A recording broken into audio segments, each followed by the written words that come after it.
En marzo de 2020, el Gobierno Nacional decretó el aislamiento social preventivo y obligatorio a causa de la pandemia del coronavirus. Surgieron múltiples campañas de concientización y prevención.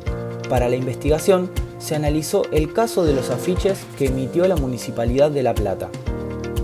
Los afiches no contienen información sobre el virus, sino que comunican a través de un mensaje atemorizante para lograr que los ciudadanos platenses cumplan con el aislamiento obligatorio.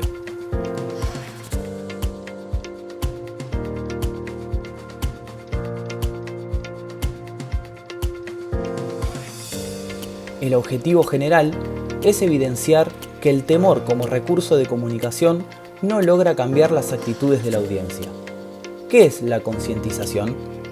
Para Paulo Freire, la concientización es más que una simple toma de conciencia.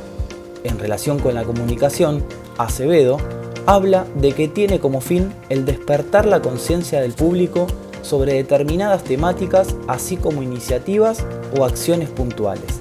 En esta campaña no solo se busca concientizar, sino también prevenir. ¿Qué es la prevención? La prevención, según la OMS, son las medidas destinadas no solamente a prevenir la aparición de la enfermedad, tales como la reducción de factores de riesgo, sino también a detener su avance y atenuar sus consecuencias una vez establecida. ¿Cómo funciona una campaña de concientización? ¿Qué recursos se utilizan en un afiche de vía pública para generar conciencia? Estos afiches forman parte de una campaña que busca un cambio social. Estas se definen según Kotler como un esfuerzo organizado, dirigido por un grupo, agente de cambio, que intenta persuadir a otros, los adoptantes objetivos, de que acepten, modifiquen o abandonen ciertas ideas, actitudes, prácticas y conductas. Entonces, entendemos que la persuasión es clave para modificar las actitudes de la audiencia.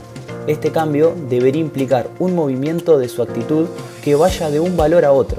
Esto quiere decir que sea clara la posición, tanto negativa o positiva, de la persona receptora del mensaje. Los mensajes persuasivos pueden ser racionales o emocionales. Los primeros son propios de una argumentación lógica. Buscan lograr que el público analice, razone y saque sus conclusiones. Y por otro lado, los emocionales, al contrario de las racionales, buscan un efecto impulsivo y de rápida respuesta, que logre generar ciertas emociones como pueden ser el miedo, la tristeza, la sorpresa, la ira, la repugnancia y la alegría.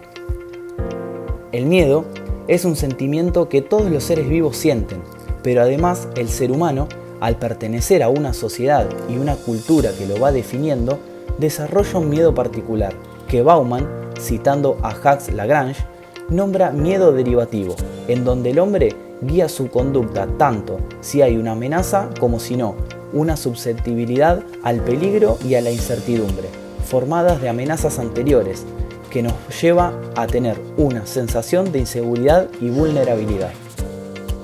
Según Bauman, el miedo es el nombre que damos a nuestra incertidumbre, a nuestra ignorancia con respecto a la amenaza y a lo que hay que hacer, a lo que puede y no puede hacerse, para detenerla en seco o para combatirla. Si pararla es algo que está ya más allá de nuestro alcance. Asina define que para controlar el riesgo primero hay que darlo a conocer, por lo que esconder el problema a la sociedad no es lo ideal y que además el verdadero problema está en saber qué nivel de alerta se da a conocer esta crisis. Aquí entra en juego el temor como un recurso comunicacional. Al analizar la importancia de medir el nivel de temor que hay que utilizar en una campaña, se observan varias posturas. Por un lado, el sentido común podría decir cuanto mayor sea el temor generado, mayor la eficacia en el receptor. Pero en realidad, algunos autores como Janis, Felsbach y Maguire plantean que ese no es el mejor camino para que un mensaje sea más persuasivo. Se propone una relación en forma de U invertida entre la intensidad del mensaje y su eficacia, en donde dice que ni los mensajes pocos intensos ni los demasiados intensos son eficaces. Los primeros no logran generar suficiente impacto en la audiencia y en los segundos puede provocar una postura de evadir el mensaje con el fin de defenderse de su fuerte contenido.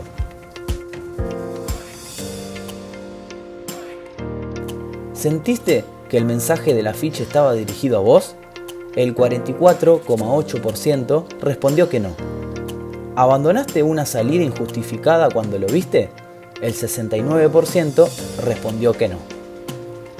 La mayoría de los encuestados que vieron los afiches sintieron interés y sorpresa. Al mismo tiempo, llamó a un nivel bastante alto su atención y más de la mitad reflexionó sobre el motivo de su salida al encontrarse con el afiche.